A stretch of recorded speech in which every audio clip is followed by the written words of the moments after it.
3월 20일 월요일 지금은 족박아 시대 시작합니다. 반갑습니다. 3월 20일. 예. 월요일입니다. 내일은 제 딸의 생일입니다. 화요일이요? 3월 21일 외우기도 쉽습니다. 오. 3, 2, 1. 그러네. 예. 뭐 그래서 선물 준비하셨나요? 어떤 선물 하시려고요? 선물 준비. 올해 중학교 들어갔는데 무슨 선물을 해줘야 좋을까요, 손소미 씨? 올해 중학교 들어가면 네. 쌍꺼풀? 쌍꺼풀? 쌍꺼풀을 선물로 해주니까? 이미 있으면 어쩔 수 없지만 네. 요즘 친구들은 네. 중학교 올라갈 때 또 뭐 관리도 받고 하더라고요. 근데 아직 성장이 다 안 끝난 친구가 성형을 하기엔 좀. 그리고 너무 어린가? 너무 좀 어리지. 빨리 하긴 하던데. 예. 근데 사실 옛날 사진을 보면은 이 더 이상 풋내 나는 애가 아니야. 네. 다 컸어요? 뭐 다 컸다기보다는 확실히 옛날에 그 아주 귀엽고 네. 앙증맞던 딸은 아닌 것 같습니다. 이제 거의 이제 성인이 다 된 모습이다. 예, 그렇죠. 예. 요즘 친구들은 워낙 또 성장이 맞아. 빨라가지고. 조숙해요.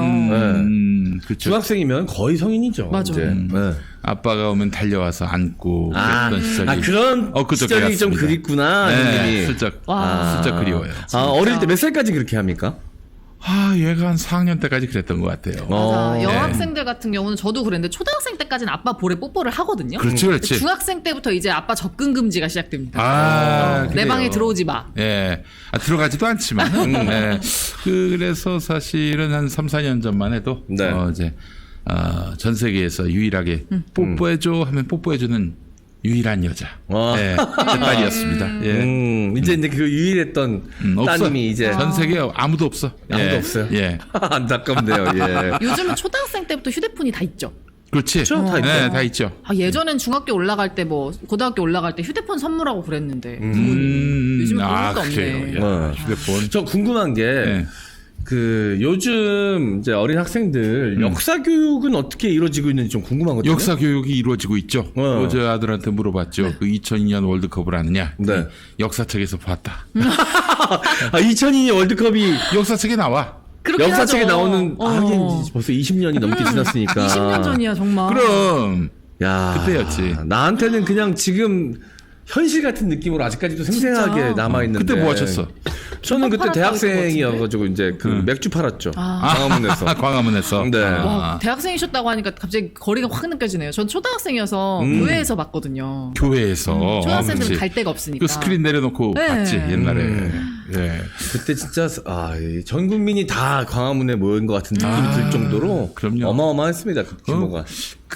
그 용광로, 용광로와도 같았다라는 느낌이 드는데 제가 그래서 사실 저도 그때 얻은 감동이 매우 커서 네. 그때 일을 잊지 못하고 나름대로 분석을 해봤어요. 네. 근데 이렇게 국민들이 뜨겁게 광화문에 모여서 좌우 노소 가리지 않고 또 지역 차이 없이 종교 차이 없이 이렇게 네. 함께 얼싸안고 뭐 이렇게 응원하는 그게 가능한 때가 언제냐? 정부가 신뢰를 얻을 때. 정부가 신뢰를 얻을 때. 당시 네. 대통령 김대중 대통령 아닙니까? 네. 그래야 국민들이 융화가 된다니까. 네. 예. 그래서 그 당시 정부에서는 전두환도 불렀어. 네. 경기장에 상석에서 보시라고. 네. YS도 왔고 전두환도 왔고 막 그랬다고 그때. 네. 예. 그때 김대중 대통령 때 뭐 정적을 괴롭혔다 이런 느낌을 받았습니까? 전혀 안 받았지. 전혀. 예. 예. 그 시대는 그래서 이제 IMF 때 시작한 정권이었지만 정말 네. 국민 통합 그리고 국민의 어떤 그런 이 서로 사랑하고 네. 또 화합하는 마음이 뜨거웠던 때였던 것 같아요. 네. 그 시절이 너무 그립고요. 지금은 막 그냥 야당 대표 잡아넣지 못해서 안달인 네. 이런 좀 황당한 시대입니다.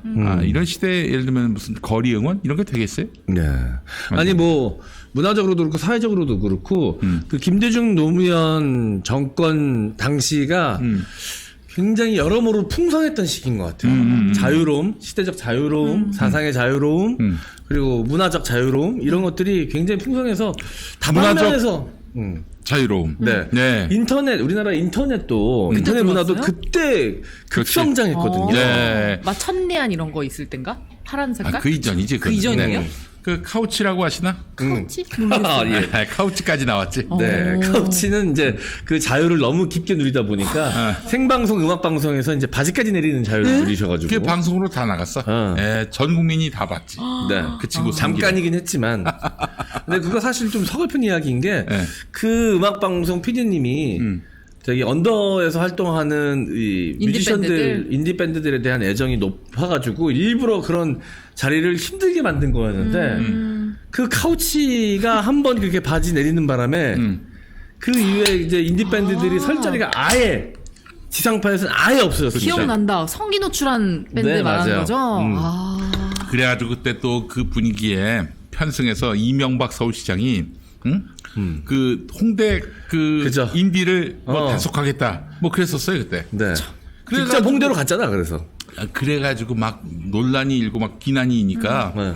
어떻게 했느냐. 아예 그 홍대 클럽에 네. 지가 갔어. 어. 그 다독이려고. 근데 선글라스를 입고 갔는데 선글라스. 마릴린 맨슨이 왔다. 그 사진 봤어요, 저. 마릴린 맨슨이 왔다. 막 그래서 당시에 저희가 논란이 한번 됐었습니다. 소개해드린 적이 있었을 거예요, 아마. 네. 어. 아이고. 그래서 그 사진 보시면 진짜 흡사합니다. 굉장히 흡사해요. 아. 그러니까 분위기 그때 특수 좀 노려보겠다고 오바했다가 바로 철퇴 맞고선 그거 좀 보듬겠다고 또 이제 다시 직접 홍대로까지 갔었던 네. 당시 이명박 서울시장도 기억이 납니다. 네. 아니 제가 역사교육 이야기를 물어본 게 역사교육의 비중이 요즘은 굉장히 좀 낮아져서 제대로 된 역사 의식이 고취되기가 좀 쉽지 않다. 네. 뭐 이런 이야기도 있고 걱정도 있어서. 이게 참 국영수에 가려져서 국사는 선택 과목 아닙니까? 네. 이 꼬라지가 된 거예요. 저는 진짜 특단의 대책이 필요하다. 국영수사 혹은 뭐 수학까지는 하지 말고 국영사. 제가 네. 수포자라서 예. 아. 굳이 뭐 수학까지 할 필요가 있나? 그런 생각이 들어서. 예. 근데 또 이제 이쪽에 역사학계 쪽에 좀 계신 분들은 아예 그럴 거면 그냥 수험 과목에서 빼서 아이들이 자유롭게 좀 배우게 나와야 된다. 시험에 왜냐면 얽매이지 않게. 수능에 너무 중요 과목이 돼버리면 그냥 계속 연도만 외우고 맞아, 딱 주입식으로. 그 주입식으로만 공부한다는 그런 단점도 좀 있다. 그럴 수 있겠네요. 네. 제가 아, 딱 그 주입식 세대거든요. 네. 연도랑 이름밖에 몰라요. 그러니까 그 안에서 무슨 일이 있었는지 담겨져 모르는 있는 뜻에 대해서 생각할 겨를 없이 네. 그냥 암기 위주로 공부를 하게 되는 폐해가 있다. 네. 이런 의견도 있으시더라고요. 그래요, 맞아요. 그럴 수도 있겠구나. 뭐 네. 그러니까 국영수, 이제 다각도로 좀 고민이 필요할 것 같아. 네, 국영수만큼의 비중을 높여서 될 일이 아니라. 알겠습니다. 그러니까 아이들이 좀 입체적으로 역사를 배우고 그 한 가지 뭐 사건을 가지고 공부를 하면 그거에 대해서 다양한 토론도 하고 이런 문화가 좀 필요한데 그런 게 없고 그냥 암기만 하고 우리 항상 1592 임진왜란 1592 있을 수 없다. 그렇지. 이렇게 외워가지고 지금까지도 기억하긴 하지만 맞아요. 네. 모든 역사를 그런 식으로만 접근했거든요.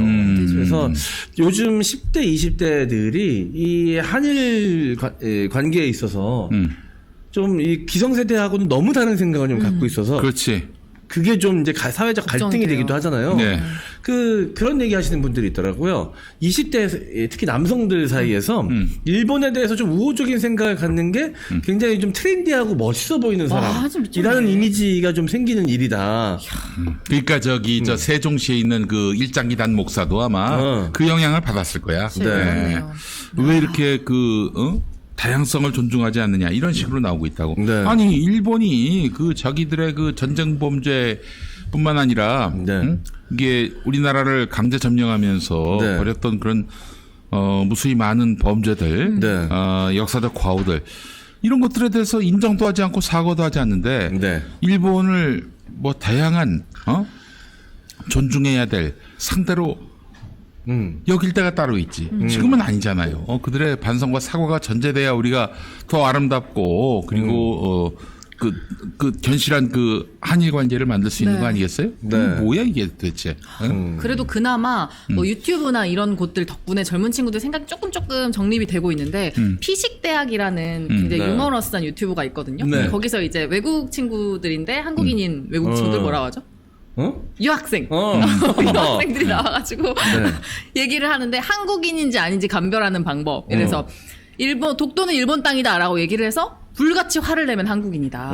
이건 당연히 뭐 대항해야 된다라고 하면서 이제 한국인 감별법 이런 거를 재미로 만들었어요. 네. 근데 그걸 보고 또 젊은 친구들이 그제서야 아는 친구들도 있더라고. 10대 이런 친구들은 정말 모르니까. 그 지금 친일파가 몰지각한 친일파가 너무 우리 심지어 민주진영 안에서도 활동하고 있어요. 오창석이라고. 너무 심각해요. 왜 또 창석이 공격으로 가십니까? 너무 일본을 좋아해. 문제입니다. 일본 여성을인가요? 아니면 영상을이었죠. 영상을. 예. 네, 근데 이제 이 심장과 머리 쪽은 완전한 그 한국인인데 네. 예, 이제 하반신 쪽이 좀 그래서 그렇지. 아, 근데 창성 오빠가 요즘에는 일본 영상을 잘 안 봅니다. 아, 요즘에는 한국으로 많이 넘어왔어요. 오. 인스타 틱톡을 그렇게 열심히 보더라고요. 인스타 릴스 영상을 열심히 봅니다. 릴스 영상. 한국인이에요, 한국인. 알겠습니다. 예, 예. 자, 뭐, 그렇습니다. 지난주에 그 한일 정상회담 이슈가 굉장히 네. 뜨겁게 많은 국민들에게 분노를 자아내고, 네. 이 정권과 계속 갈 수 있겠는가? 이런 또 네. 정말 탄식하는 그런 목소리들이 많이 들렸는데, 네. 자, 뭐 어쨌든 국민들의 이런 뜨거운 열기를 우리가 반영하듯 네. 반영하기 위해서라도 우리가 이 사안에 대해서는 좀 분명히 짚고 넘어갈 것은 짚고 넘어가야 한다. 저는 탄핵감이다. 네. 이렇게 얘기하고 싶습니다. 네. 그 독도 언급을 회피한 거, 네. 이거 대단히 큰 문제입니다. 예.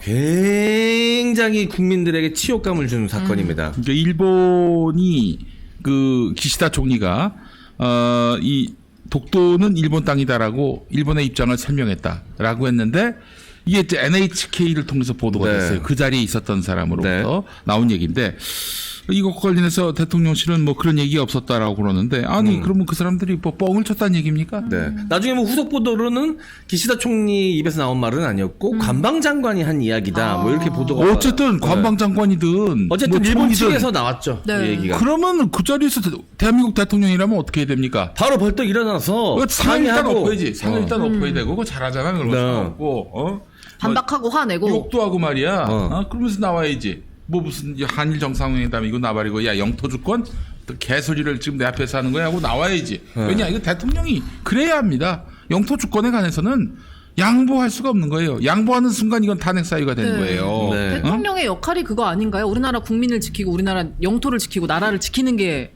업무잖아요. 일반 법률이 아니라 대한민국 헌법 4장 1절 66조를 제가 읽어보겠습니다. 네. 대한민국은 대통령은 국가 원수며 외국에 대해서 국가를 대표한다. 대통령은 국가의 독립, 영토의 보전, 국가의 계속성과 헌법을 수호할 책무를 지닌다. 대통령은 조국의 평화적 통일을 위한 성실한 의무를 진다. 행정권은 대통령을 수반으로 하는 정부에 속한다. 이렇게 돼 있단 말이에요.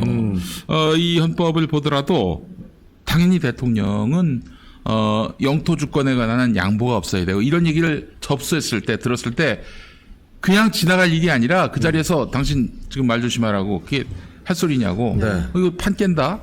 이거 회담도 할 수 없어. 네. 취소해. 이렇게 나와야 되는 거야. 네. 근데 관방장관은 그렇게 얘기를 했는데 대통령이 가만히 있었다. 이것도 탄핵 사유가 되는 거예요. 그렇죠. 응? 네. 자, 그리고 또 그 독도 영유권을 주장하는 일본의 안보 문서가 있습니다. 이 안보 전략 문서인데, 여기에 그 독도 영유권을 주장하는 내용이 담겨 있다고 말씀드렸잖아요. 이걸 두고 뭐라고 얘기했습니까? 이해한다고 얘기했죠. 일본 입장을 충분히 이해한다? 네. 이것도 역시 일본의 이런 도발, 영토 주권 침해에 대해서 네. 수긍하는 것이 되기 때문에 이것도 당연히 탄핵 사유가 될 수 네. 있는 겁니다. 네. 예. 그리고 요미우리 신문 인터뷰에서 제3자 변제안이 본인의 아이디어이고 추후에는 구상권 청구가 없을 것이다. 이렇게 얘기를 했어요. 제3자 변제안은 2018년 대법원 판결을 정면으로 부정하는 겁니다. 네. 근데 제3자 변제안이 구상권을 청구하겠다. 그 내용이 들어가 있거든요. 네. 근데 제3자 변제안을 그 자기 아이디어라고 얘기하면서 구상권 청구를 하지 않겠다? 이렇게 얘기했다면은 앞뒤가 맞지 않을 뿐더러 대한민국 대법원이 반드시 미국, 일본 전범 기업으로부터 배상 받아야 한다라고 한 이런 대법원 판결을 정면으로 또 부정하는 거란 말이에요. 네. 헌법에도 맞지 않고 본인이 낸 아이디어라면 그 안에 무슨 내용이 있는지도 모른다는 게 말이 되나요? 구상권 청구 내용이 없다고 한다는 게? 그리고 그걸 대통령의 권한 밖의 일입니다. 네. 이미 대법원 판결이 나온 일이고 본인이 한다 안 한다고 해서 그게 이렇게 손쉽게 결정이 될 일도 아니고 이게 분명히 국민전 합의도 필요한 일이었는데 그렇게 이 배상한 해결책에 대해서 내놓은 것도 국민들의 많은 공분을 사고 있는데 그 구상권마저도 청구하지 않겠다라고 자기 입으로 가서 자기가 먼저 또 떠들어 버린 거 아니에요. 피해자 말이 됩니까, 이게? 그렇지. 협정이나 조약이나 판결에 관한 그 최종 해석은 대법원한테 있다고 말씀드렸죠. 네. 네. 대법원의 권한은 사법부의 권한이고 윤석열은 행정부의 수장이고 네. 우리나라는 삼권 분립 국가고 그러니까 행정부가 지금 사법부 판결을 부정하고 뒤집어 엎어서 네. 자기 멋대로 변조 개조하겠다 이런 거 아니겠어요? 네. 네. 이거는 삼권 분립 침해면서 대법원의 판결을 부정하는 헌법 부정 행위나 다름이 없는 겁니다. 자, 그래서 저는 이건 탄핵이 충분히 가능하다. 민주당이 의지만 있다면은 또 국민 여론을 충분히 이게 그 자극해서 네. 국민 여론의 그 동의를 얻어서 추진할 수 있는 일이다. 네. 이 탄핵이 인용되는 요건이 여러 가지가 있는데 헌법과 법률을 위반한 사안과 관련해서 헌법 질서에 실질적인 해악을 끼칠 수 있는 구체적인 위험성을 초래하는 경우 네. 바로 영토주권 침해, 네. 삼권 분립 침해가 바로 이 경우로 할 수 있겠고요. 네. 권력자가 권력 분립의 경계를 넘어서 다른 부의 권한을 침범했다. 이것도 역시 삼권 분립이 되겠죠. 네. 이 두 가지 사안이 걸립니다.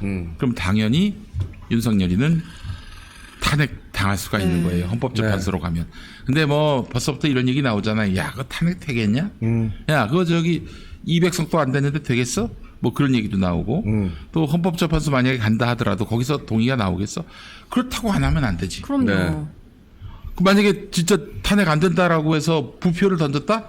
그런 새끼들은 이제 민족 반역자가 되는 거예요. 코너로 몰 수가 있어. 그 헌법재판소가 만약에 윤석열이 손들어주고 네. 뭐 파면까지는 안 된다. 이러면 또 헌재가 벌집을 쑤시는 꼴이 되는 거고. 사실 이 국민들이 이렇게 참담한 기분을 느낄 수밖에 없게 만드는 이 대통령이라는 자에 대해서 정말 이 끌어오르는 분노를 참을 수가 없는데 이게 사실 내가 아무리 싫어하는 대한민국의 대통령이라도 해외 나가면 대한민국 대통령으로서의 대접을 받길 바라잖아요. 국민으로서. 그렇죠. 내가 지지하지 않은 대통령이라도. 어쨌든 대표하니까. 대한민국의 자존심을 꼭 그 대통령에 대한 대우나 이런 것들로 동일시시키는 그런 심리 상태가 되지 않습니까? 네. 그래서 뭐 하여튼 정상적으로 외교를 수행하고 돌아오면은 그러면 저절로 지지율이 오릅니다. 네. 대개는 외교 행보하고 돌아오면요. 그렇죠. 세계 정상과 어울리는 대통령 이런 이미지 때문에 지지율이 오른다고. 근데 네. 이 건만 보면은 완전히 엎드려 절박해 한 거 아니에요? 글로벌 호구가 됐어요. 네. 사실 이 수많은 수많은 세계 정상들이 특히나 일본이나 미국 같은 강대국 같은 경우는 이 정보가 굉장히 빠릅니다. 네. 다른 나라 사람들이 알지 못하는 수많은 정보들을 다 이렇게 좀 취득하기가 쉽지 않습니까? 네.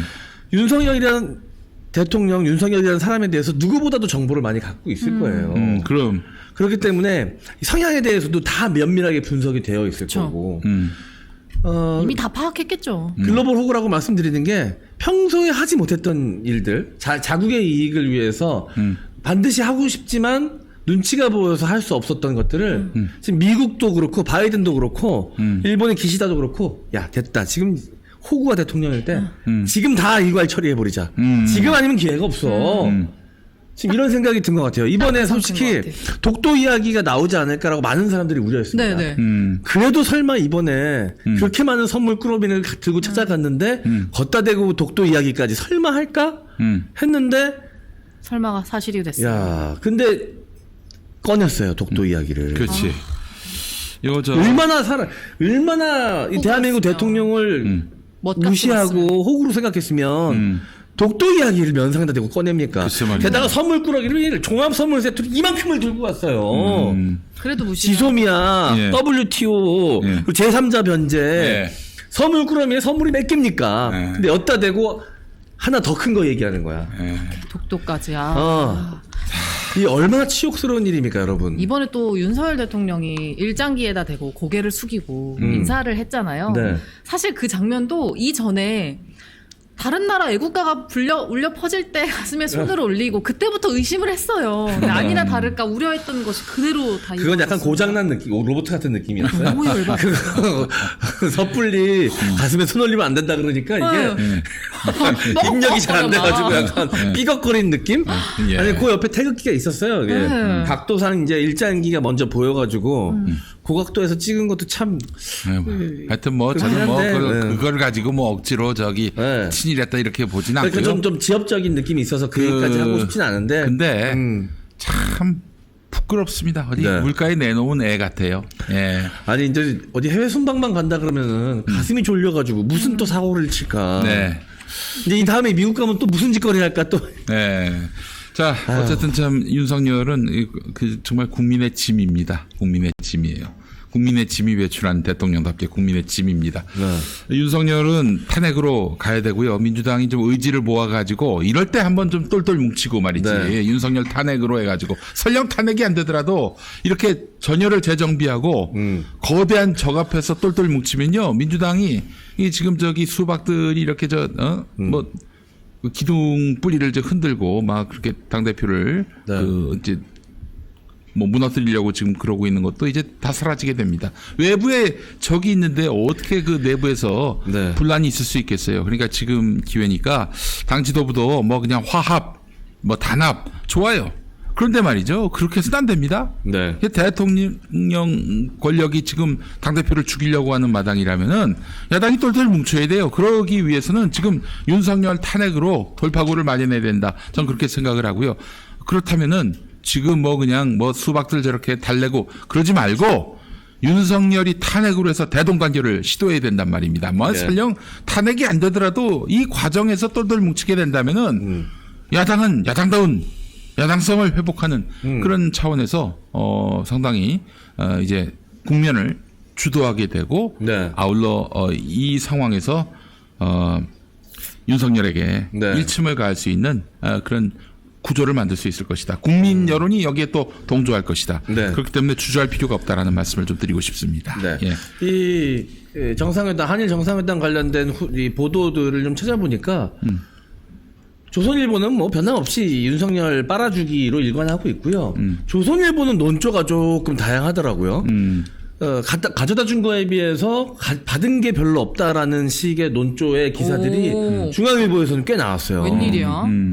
그러니까 보수 언론도 이런 식으로 반응할 정도로 이 정도면 정말 큰일이 벌어진 겁니다. 그러니까 조선일보는 친일 노선의 윤석열이를 뒷받침해주고 중동은 그렇지 않다. 예, 알겠습니다. 또 다음 네. 이야기 이어갈까요? 예, 김용 민주연구원 부원장 그 네.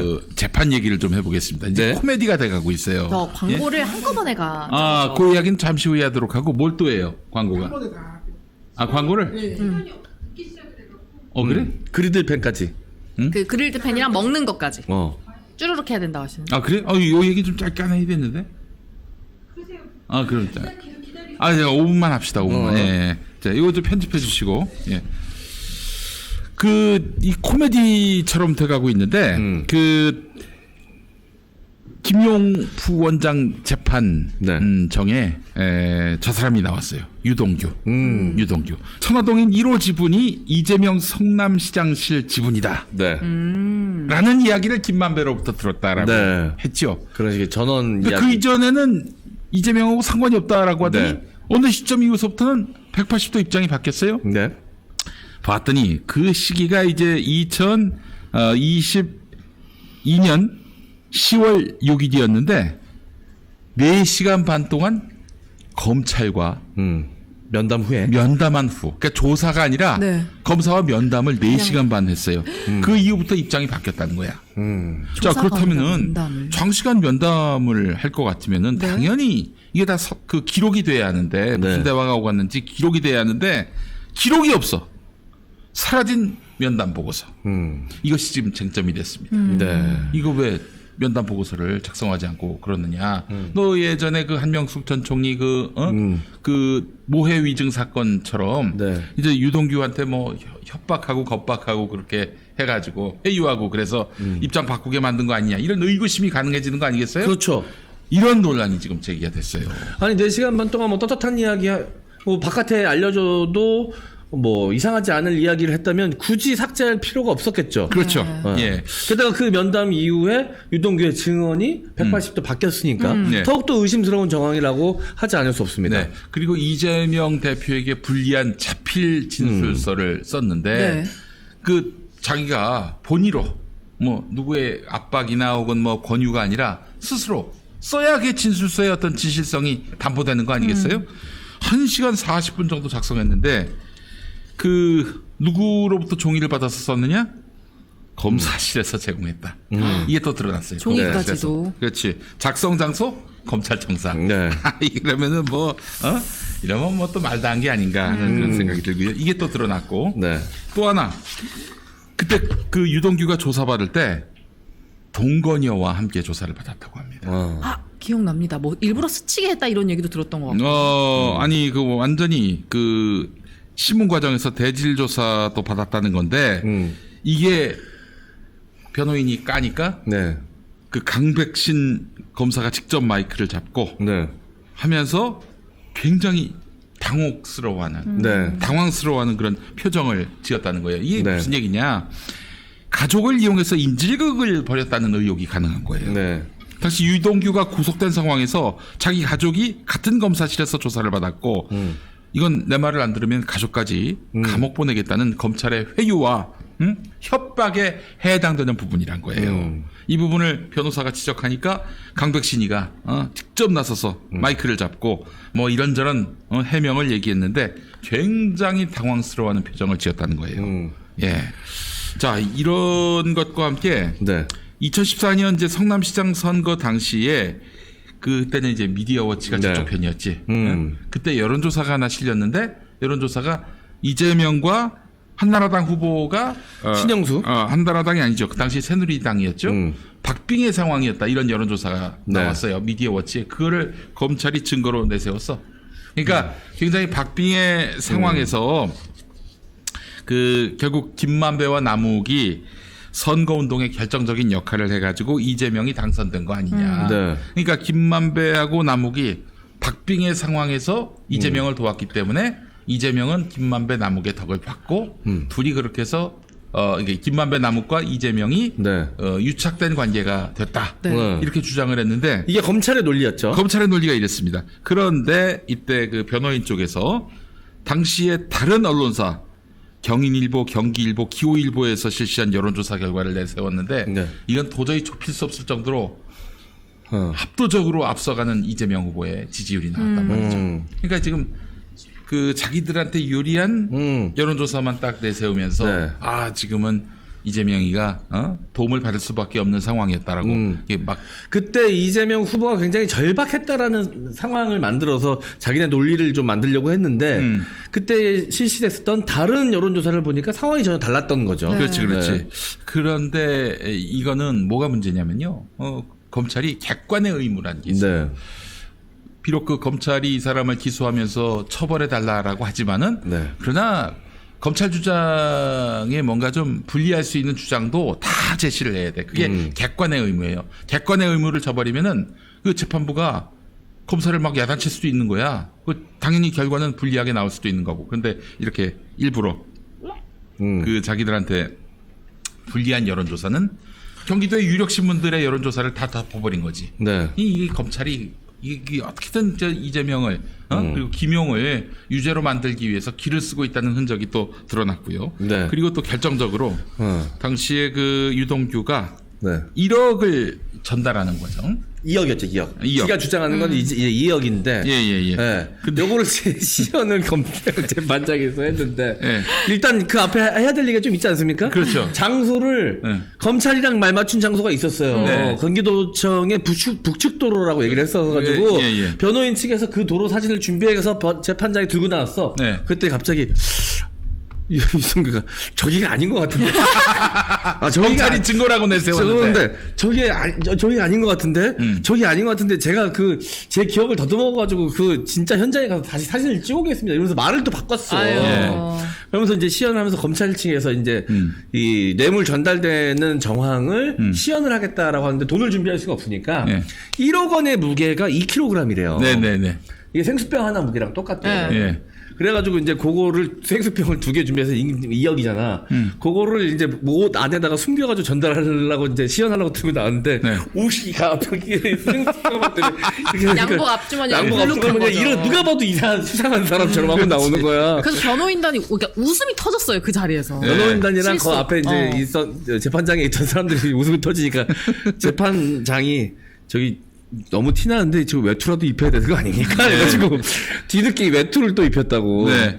이게 뭐 코미디지 이게. 외투를 입혔더니 더 우스꽝스러운 모습이 나온 더 거예요. 튀어나왔어요? 아. 그래가지고 판사가 아이고 이거 참 외부에서 인지할 수 있겠네요. 점잖은 말로 외부에서 그게 그 안에 뭔가를 숨겼구나라고 인지할 수 있겠네요. 라면서 네. 슬쩍 엿을 먹였습니다. 예, 그래요. 아, 코미디입니다. 아, 정말 이 상황 보면서 야, 이게 좀 머리 좋은 검사를 쓰지 않았구나라는 생각이 들면서 이재명 재판의 그 종말이 보입니다. 예, 어떤 결론이 나올지 보여요. 예. 자, 그래요. 하여튼 그렇기 때문에 시간은 뭐 또 진실은 결국에는 우리 편이다. 이 사건을 진실을 조작하는 놈들 편이 아니다. 네. 이렇게 정리하겠습니다. 예. 네. 광고 좀 하고 또 다음 네. 이야기 이어갈까요? 예. 네. 자, 첫 번째 광고는 가마솥 적양파 진액 소개해 드리겠습니다. 자, 합성 첨가물이 들어있지 않고요. 오직 창녕에서 갓 수확한 적양파와 국내산 뽕잎 그리고 참솔잎, 가시오가피만으로 진하게 우려낸 진액입니다. 맛 보시면 정말 깜짝 놀라실 텐데요. 양파와 솔잎, 뽕잎, 가시오가피 등의 재료만 생각하면 쓰거나 좀 매울 것 같기도 한데 전혀 그렇지 않습니다. 전혀 그렇지 않아요. 굉장히 놀라울 정도로 달콤하고 고소합니다. 왜냐하면 제대로 익은 싱싱한 적양파만 사용했기 때문인데요. 가마솥에 달여서 양파 특유의 향은 완벽히 잡았습니다. 양파즙이 어떻게 달이는지에 따라서 차이가 굉장히 많이 나거든요. 양파를 물에 넣어서 우리면 양파의 불용성 성분들을 제대로 추출할 수 없어서 영양소 손실이 생깁니다. 가마솥 적양파 진액은 물 한 방울 없이 오직 적양파를 껍질째 통째로 넣어서 10시간 동안 달여냈습니다. 면역력 증진에 정말 도움을 주는 퀘르세틴 성분이 들어있고요. 일반 양파보다 적양파 껍질에 320배나 많이 들어있기 때문에 통째로 달였을 때 더욱 몸에 좋습니다. 100포에 75,000원에 만나보실 수 있습니다. 맛이 어떠세요? 달달해요. 괜찮아요. 그쵸? 먹을만합니다. 왜 양파라 그러면 쓸 것 같지만 사실 양파가 굽거나 이렇게 달이면 정말 달아집니다. 너무 맛있거든요. 네. 거기다 적양파는 더 달고 진합니다, 여러분. 네, 찌개 같은 거 끓일 때나 카레 같은 거 할 때도 양파를 넣는 게 그럼. 양파에서 나오는 단맛 때문이거든요. 맞아요. 그냥 생양파를 먹었을 때는 매운맛이 있지만 이걸 끓이거나 가열을 하면 확실히 이 매운맛은 다 사라지고 단맛만 남는데 그 단맛으로 드시는 거고요. 맛있네 심지어. 그쵸? 네.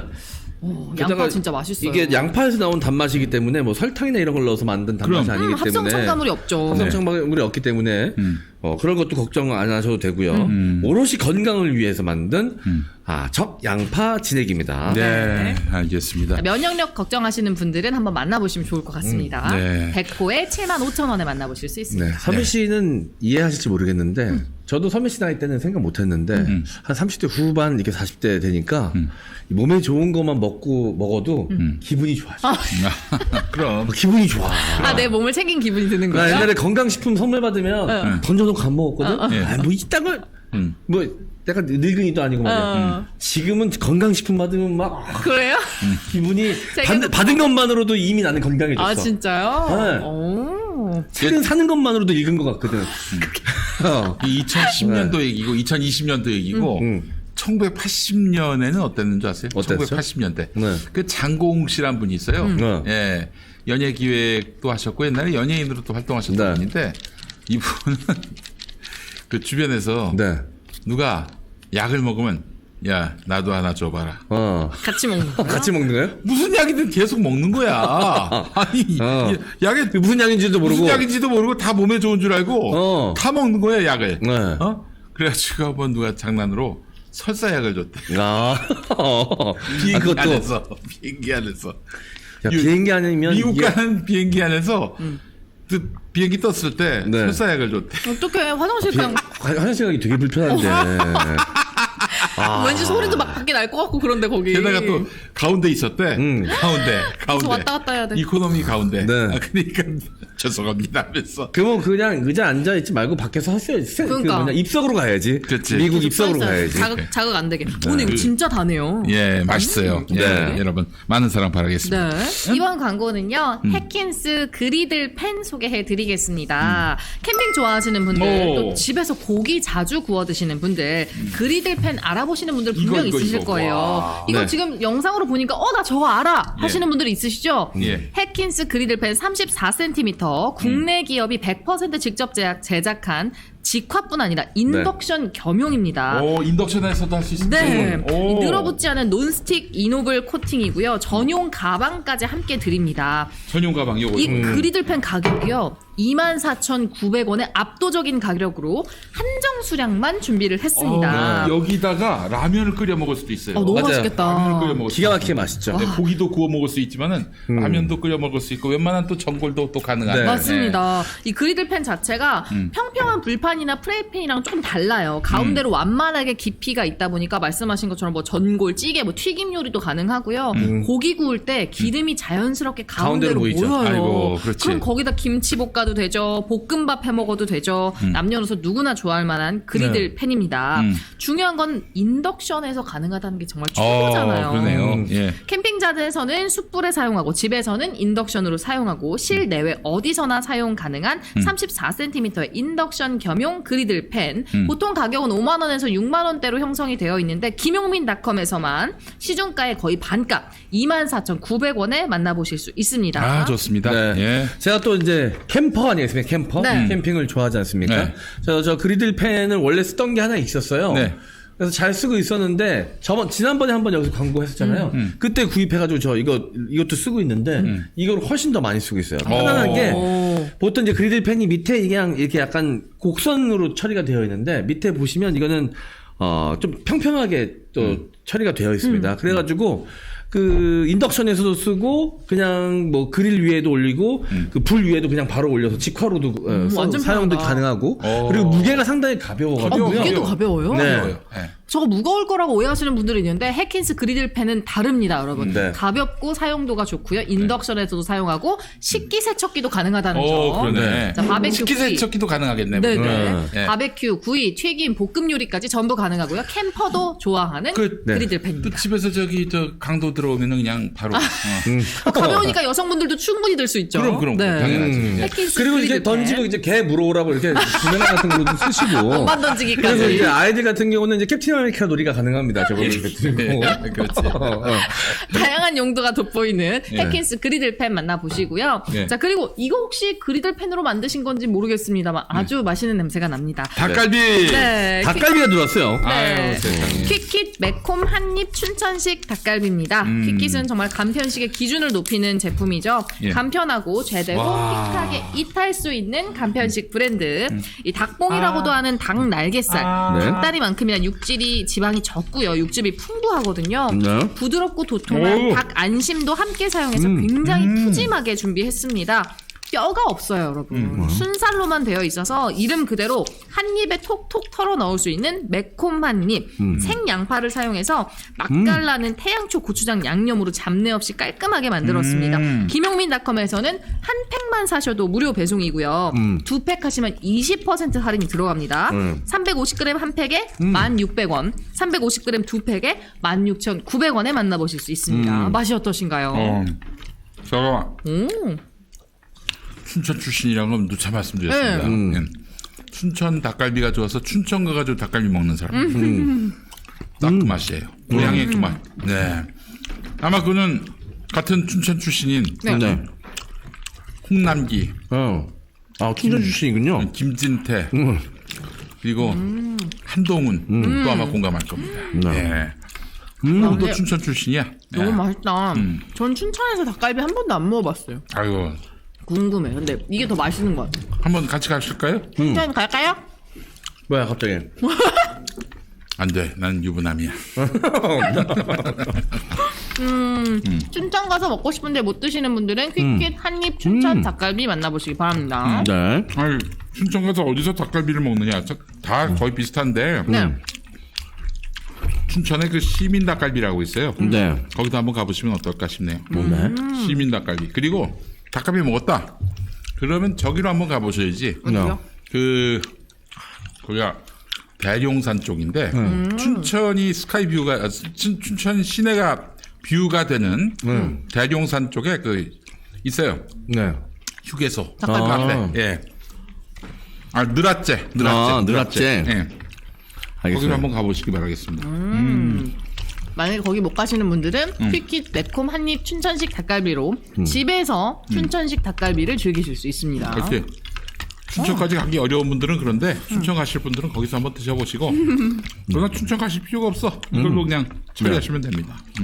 아니 뼈가 없으니까 너무 먹기 편하고 아이들 먹기도 좋을 것 같아요. 사실 부모님들이 닭갈비 먹을 때 막 발라주고 이런 거 힘들잖아요. 아니 요즘 닭갈비는 저거 없어요. 뼈도 없어요? 뼈 없어. 그래요? 저는 닭에 갈비가 붙어 있어서 닭갈비인 줄 알았어요. 닭갈비 자체가 없어. 아 그래요? 그냥 닭갈비는 지어낸 이름이야. 어머나 닭에 갈비까지 있지는 않지. 속을 뻔했네. 네. 자, 안심을 아마 이게 이렇게 저렇게 살을 엮어가지고 갈비처럼 만들었는데 맛있어요. 근데 진짜 너무 맛있어. 양념이 특히 맛있어. 요즘에는 매콤한 닭갈비뿐만 아니라 뭐 그냥 간장식 닭갈비도 있는데 난 매콤 닭갈비가 진리인 것 같아. 맞아. 닭갈비에다 이런 맛이 너무 맛있고 밥 볶아 먹으면 진짜 그렇지. 맛있거든요. 네. 아까 밥을 볶으신 건 아니었나? 응? 시간이 없어서 아유 안타깝네. 밥을 또 볶으셨구나. 아이고. 밥도 잘 볶아야 돼. 먹었다. 아까 그 팬에다가. 네. 1편에다가. 네, 거기다 드시면 되겠습니다. 예. 자, 우리 미디어 실업 함께 하시고 잠시 후에 이상민을 이겨라 코너에서 함께 하도록 하겠습니다.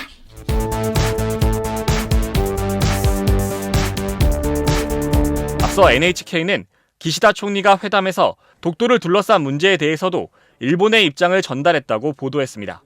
이에 대해 대통령실 관계자는 소인수 회담에서도 확대 회담에서도 독도 관련 얘기는 전혀 없었다고 말했습니다. 한편 기아라 세이지 일본 관방부 장관은 어제 정상회담 직후 일본 기자들을 만나 독도 문제가 포함됐고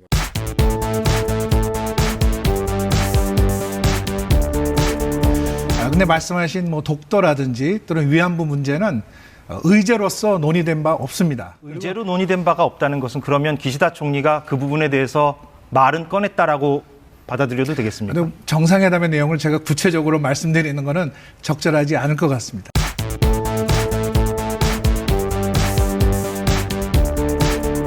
지난 9일 일본 도야코에서 이 대통령과 후쿠다 총리는 예정에 없던 환담을 나눴습니다.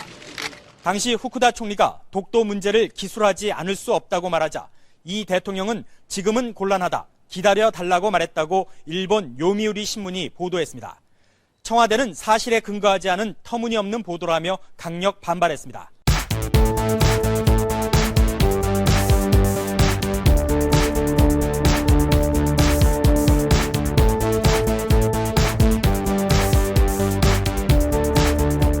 서울중앙지방법원은 일본 요미우리 신문 보도와 관련된 판결에서 이명박 대통령이 한일 정상회담 자리에서 독도 문제에 대해 지금은 곤란하다, 기다려달라는 말을 한 사실이 없고 일본 외무성도 아니라고 한 만큼 보도는 사실과 다르다고 밝혔습니다. 저희가 예상했던 판결 시나리오 중에 가장 최악의 시나리오입니다. 판단을 회피했습니다, 법원이. 원고들이 국민은 직접 피해자가 아니기 때문에 소송할 자격이 없다. 피해자가 아니다. 그래서 나머지 부분은 사실인지 여부도 판단하지 않겠다. 라는 것이 이번 판결의 내용입니다. 이명박 대통령이 일본 총리에게 공개석상에서 독도를 일본 영토로 포기하는 것에 대해서 지금은 곤란하다, 기다려달라고 말했다면 대한민국의 영토를 포기하는 행위라는 것이고 그건 분명하게 국민의 권리를 침해한 것입니다. 반역 행위를 한 겁니다.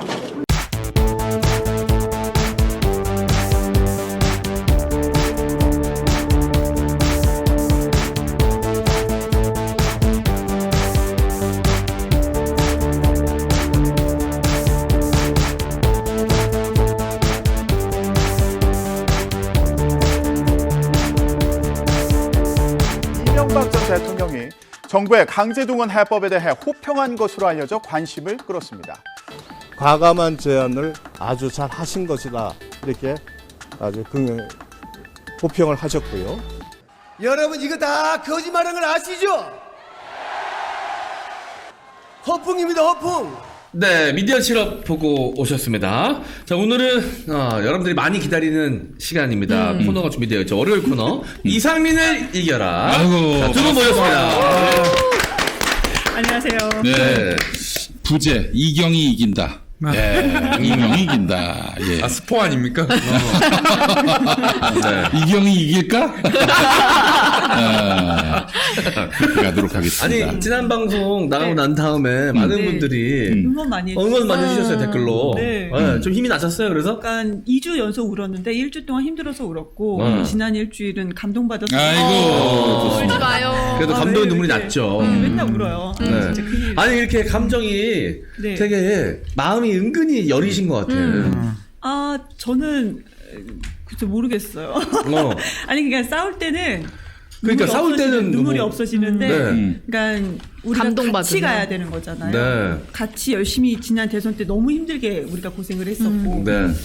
근데 서로 그 창끝을 칼끝을 서로에게 향할 때는 좀 슬펐죠. 그러니까 내가 아까 얘기한 대로 그 윤석열 탄핵으로 뜻을 모아서 함께 싸우면은 그럼요. 이런 일이 없어. 지금 막 그냥 가만히 있으니까 투쟁을 안 하니까 내부에서 그냥 자기들끼리 싸우는 거야 지금. 그러니까 이럴 때 함께 대동단일할 수 있는 길은 큰 적을 놓고 열렬히 맹렬히 싸우는 거예요. 그게 길입니다.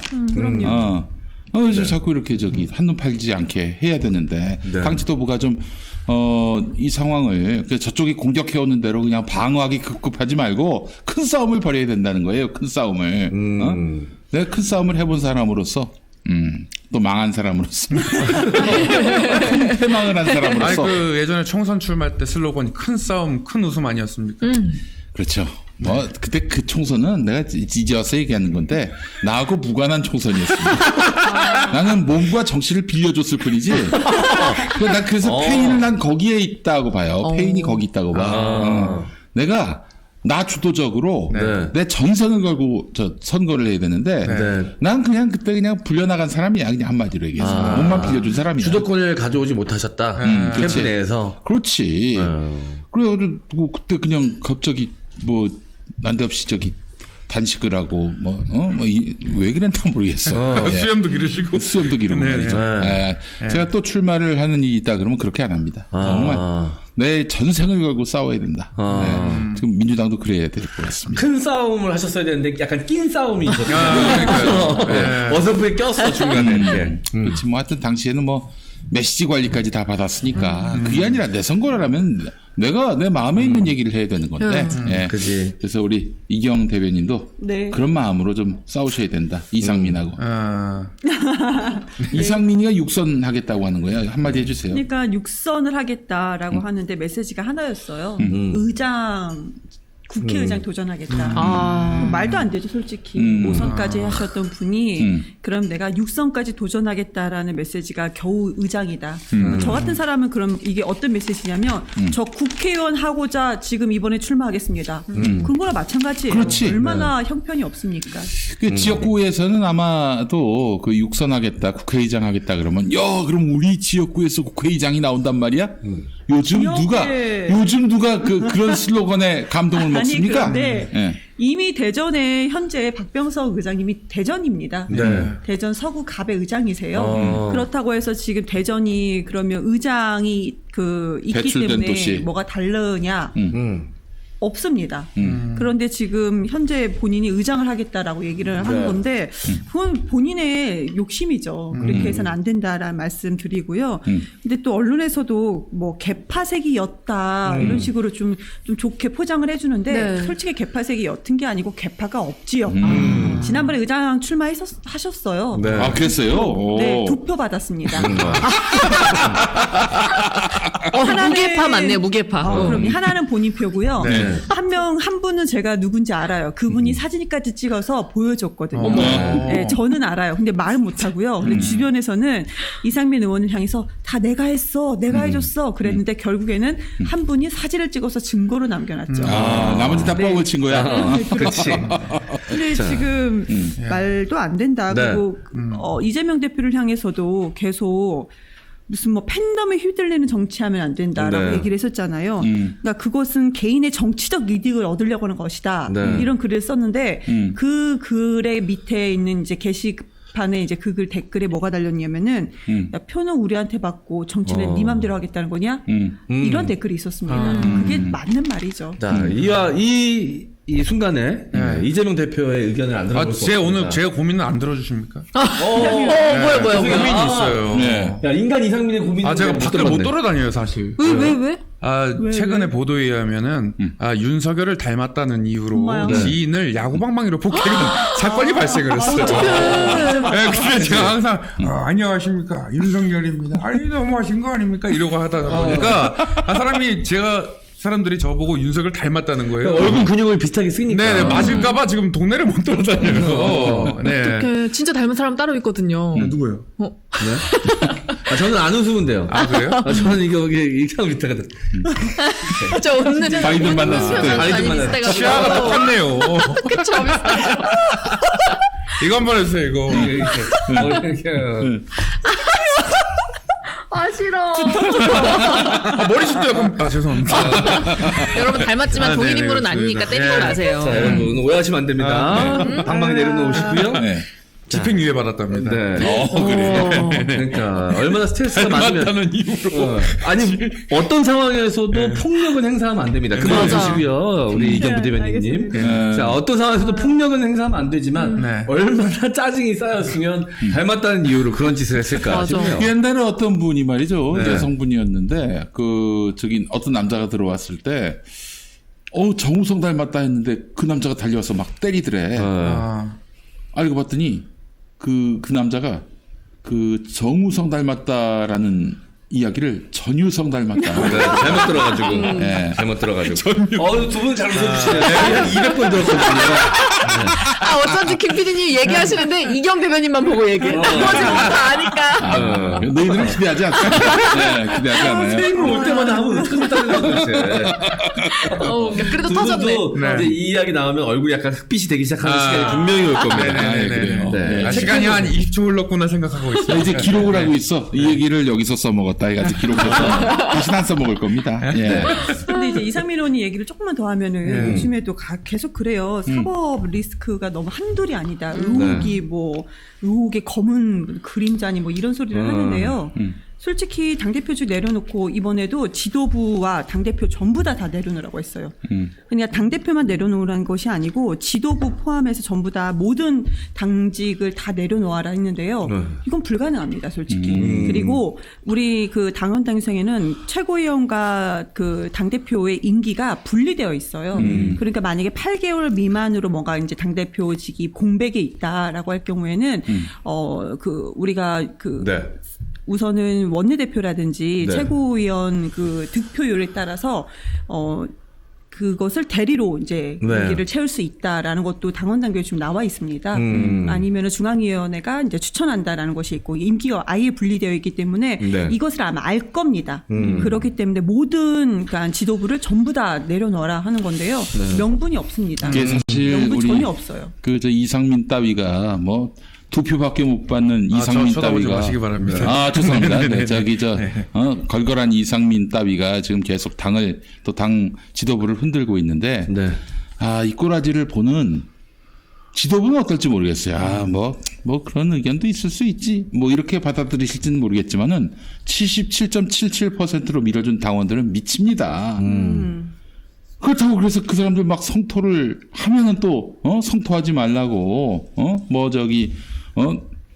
표적 삼아가지고 막 공격하지 말라고 뭐 이러지.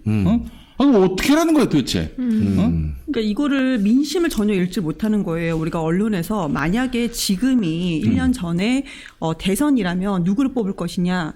그런데 이재명 지금 현재요 많은 국민들이 이재명을 뽑겠다는 것이 47% 가까웠고요. 윤석열을 뽑겠다는 것이 이제 39% 나왔어요. 이렇게 차이가 납니다. 그리고 우리 과거에 보면은 민주당이 대선에서 완전히 망한 적이 있었어요. 정동영 후보. 정동영 후보한테 좀 죄송한 얘기지만 정동영 후보 당시에 이명박이 60%대, 정동영 후보가 30%대 완전히 더블 스코어 차이가 났어요. 왜 그랬느냐? 민주당 내에 민주당원들한테 지지를 못 받았어요. 그렇지. 우리가 중도를 못 잡은 게 아니고 우리 당에서 완전히 버림받았거든요. 솔직히 말씀드리면 그때 당시에 저도 어쩔 수 없이 대선에 표를 행사하긴 했지만 마음은 정말 하기 싫었었어요. 그런데 어쩔 수 없이 했거든요. 저 같은 사람도 그랬는데 그 많은 그냥 중도층 포함해서 민주 진영에 그래도 좀 그 응원을 주셨던 분들은 표를 아예 행사하지 않았다는 거거든요. 그런데 지금 이렇게 1위를 달리는 그 당원들한테도 그러고 지금 국민 여론조사에서도 이렇게 1위를 달리는 대선 후보급 당대표를 향해서 자꾸 내려놓으라고 하는 것은 개인의 사리사욕, 개인의 이익 때문에 왜냐하면 본인이 헛소리를 너무 많이 하셨거든요. 그래서 이기적인 모습이다. 그러면서 결국엔 뭐 나 육선할 테니까 나 이번에 뽑아줘 하는 건데 명분이 너무 없습니다. 그러니까 저기 하여튼 이런 뭐 깜도 안 되는 인간들 떠드는 거를 방지하기 위해서는 큰 싸움을 벌여야 돼요. 얘네들이 아무리 떠들어봐야 주목받지 못하게끔 큰 싸움을 벌여야 돼. 윤석열 탄핵. 이 투쟁이 저는 민주당을 살리는 길이라고 봅니다. 그거는 내부를 똘똘 뭉치게 만들고 또한 그 내부의 그 공격의 그 빌미, 타이밍을 제공하지 않는 거죠. 네, 이재명 당대표님께 한 말씀 부탁드려야 될 것 같아요. 큰 싸움을 위해 한 말씀 부탁드리겠습니다. 아니 제발 좀 싸우지 좀 말아주세요. 통합을 얘기하는데 자꾸 왜 싸움을 얘기합니까? 계속 곤란해져요. 이쪽은 그 윤석열 닮았는데? 진짜 똑같다. 그죠? 실제 똑같아요. 그죠? 실제 음성을 많이 들어보신 분이니까. 약간 그 울림이 조금 더 있어요. 그 울림을 살짝 빼면 진짜 똑같아요. 야, 어디까지 바라시는 거예요, 도대체? 아니, 본인 데려와야 될 거 아니야. 디테일까지. AI 시대의 제 피해자입니다. 알겠습니다. 그 다음 주제로 한번 넘어가 보도록 하겠습니다. 지금 저 한참 시끄러운 게 저희 일부에서도 얘기 많이 했는데, 일본에 가서 정상회담을 하고 온 우리 윤석열 대통령. 그야말로 굴욕 외교를 아니, 하고 왔다. 뭐가 굴욕이야고? 요런 시코우네가 이시마스. 나마비로 쿠다사이, 스키야키. 그리고 저기 소바, 오므라이스, 히토츠 쿠다사이 한 거네. M장에는 정치를 뭘 알아, M장이에요. 일본어 많이 하시네요, 대통령님. 고멘나사이. 스마미생, 다 알아, 이거. 스마미생이요. 이게 저 젊었는데 일본어에 능통한다면은 보는 영화가 있을 것이다라는 추정을 해보겠습니다. 좋아하는 장르가? 내가 좋아하는 배우들도 많아. 근데 왜 은퇴했지 요즘에 뭐? 누구 말씀하시는 거예요? 누구? 같은 취향인가? 네. 아니 어떻게 보셨어요, 우리 이경 부대변인? 어떻게 화가 났죠. 정말 화가 났죠. 그러니까 윤석열 대통령이 만약에 일본인이다, 그것도 일본 극우다라고 했을 때는 모든 것이 다 이해가 됐습니다. 근데 너무 화가 났다. 그 지금 가장 화가 났던 것은 독도 문제. 아까도 우리가 조금 더 다뤘지만 독도 문제에 대해서 우리는 독도 문제에 대해서 얘기하지 않았다, 언급하지 않았다. 근데 일본이 두 가지를 얘기했습니다. 위안부 문제와 독도 문제가 해결됐다. 위안부 합의 이행과 독도 해결됐다는 식으로 얘기를 했습니다. 이것을 우리의 일본의 입장을 충분히 전달했다라고 얘기했고요. 그게 이제 일본 언론에서도 많이 얘기가 나왔습니다. 그런데 윤석열 대통령실에서만 침묵하고 있는데 이것은 솔직히 저는 이거는 탄핵감이라고 생각을 합니다. 왜 그러냐면은 일본 정부에서 35년 만에 자국의 그 섬을 집계해서 발표한 게 있습니다.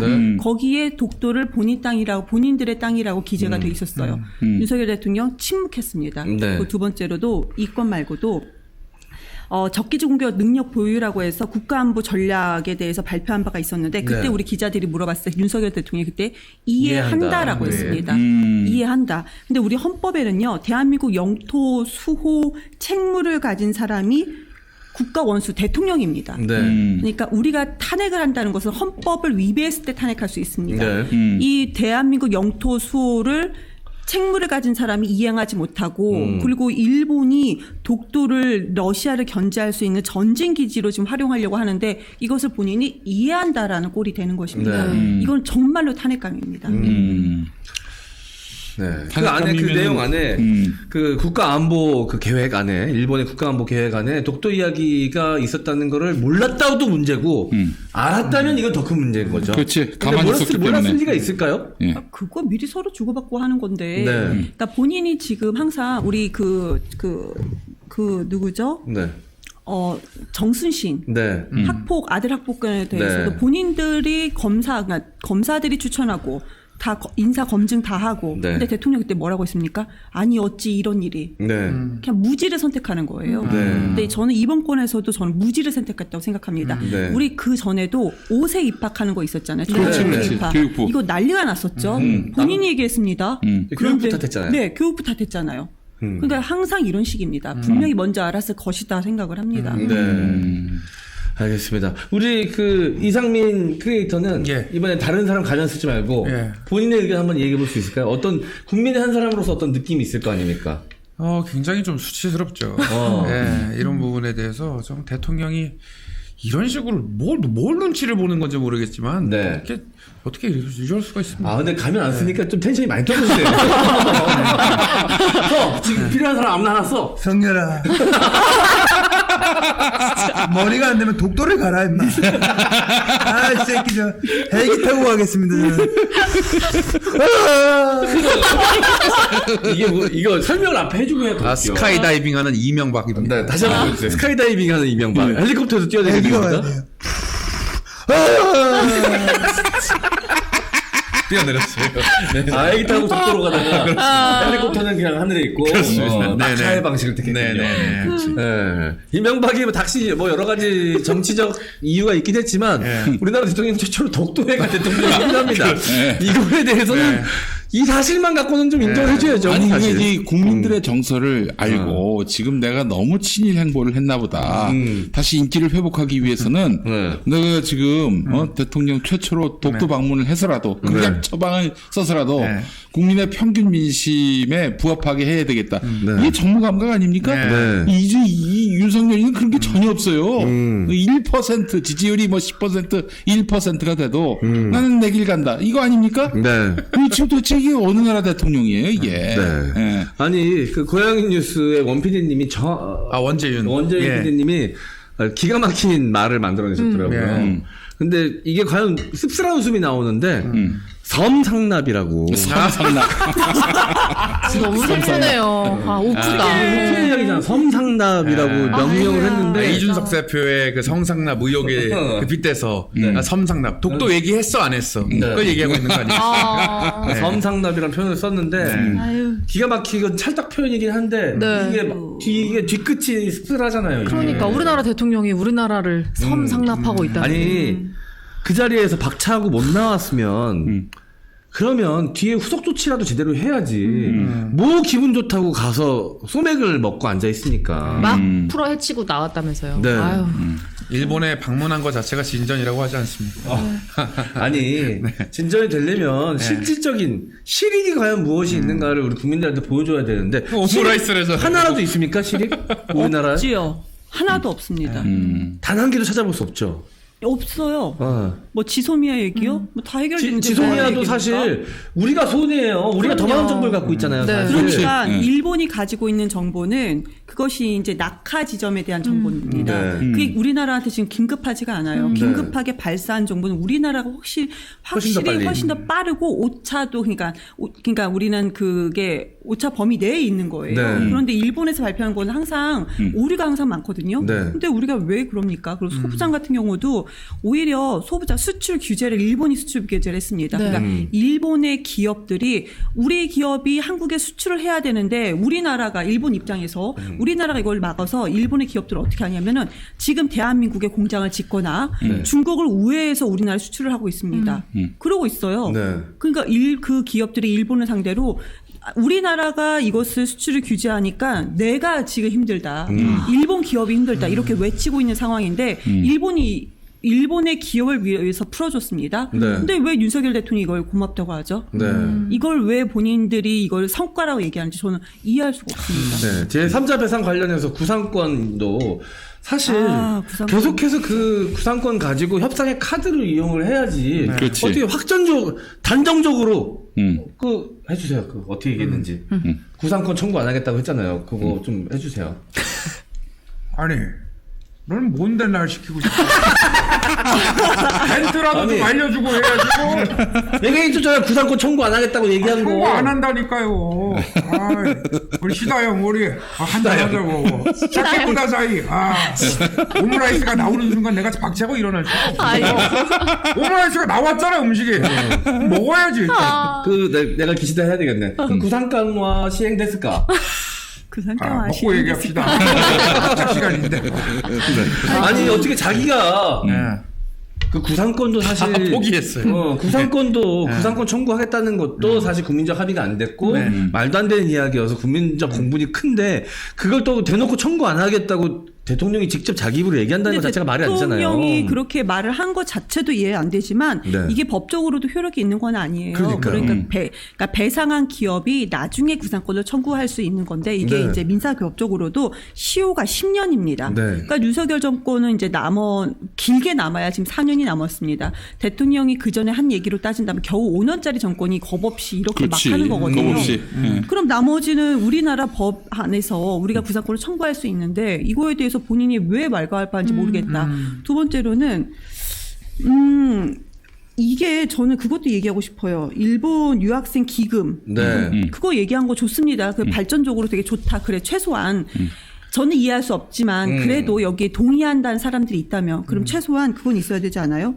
일본 기업이 누군가가 여기에 기금을 제출하겠다라는 것 정도를 받아와야 되지 않습니까? 한 기업도 없었습니다. 없었어요. 이게 말이 되는 것인가? 그러니까 받아온 게 전혀 없습니다. 지금. 이익이 없다고 하죠. 그 얘기도 하시더라고요. 이 작가님이 또 일본 커뮤니티 반응을 또 얘기를 해주셨는데 영부인까지 함께 나서서 갔는데 돌아온 건 영부인의 외모에 대한 욕. 그리고 욕과 더불어서 원래 한국 여자들은 성형을 많이 한다. 이런 식의 싸잡아서 욕하는 것들까지 이어졌다고 하거든요. 그것도 있었어요. 제가 누가 일본에 계신 분이 캡처해서 보내줬는데 1호로 돼 있어서 이제 번역해서 보내줬는데, 그러니까 그런 룸사롱이라고 해야 되나? 그런 데서 일했던 여성이었다 과거에 그런 식으로 자막이 나온 것도 이미 뭐 르몽드지에도 나왔었던. 나는 찬사어린 평가도 봤습니다. 되게 객관적으로 말씀 못하시고 이렇게 너무 일방적으로 어디 들어봅시다. 비난하는 인형 같았다. 그 인형 같았다가 좋은 뜻으로 쓰인 인형입니까? 사람 같지 않았다 아닌가요? 아닙니까? 좋은 뜻 아니었습니까? 인형 같았다라고 하던데. 인형 같았다는 게 인간미가 없다는 뜻으로도 쓰입니다. 아니 근데 뭐 여성들 사이에서는 예쁘다라고도 쓰이니까 뭐. 아니 근데 일단 그거는 일본 사람들의 잘못이죠. 다른 나라 영부인에 대해서 얼평을 그렇게 한다는 것 자체가 그들이 잘못된 건데 그런 빌미를 제공했다는 거에 대해서 대한민국 국민으로서 기분이 언짢은 거죠. 불편한 거지. 기시다 마누라도 공개하세요. 왜 저희 언니가 그런 얘기 했거든요. 저희 언니한테 저는 되게 많이 맞고 자랐어요. 근데 언니가 하는 말이 아니 어디 때릴 때가 있다고.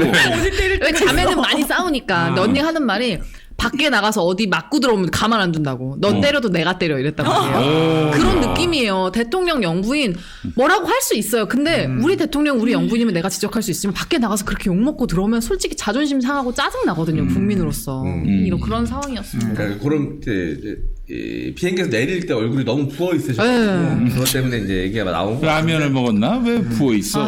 일본에서 이런 얘기를 했어요. 요리도 외교 무기다.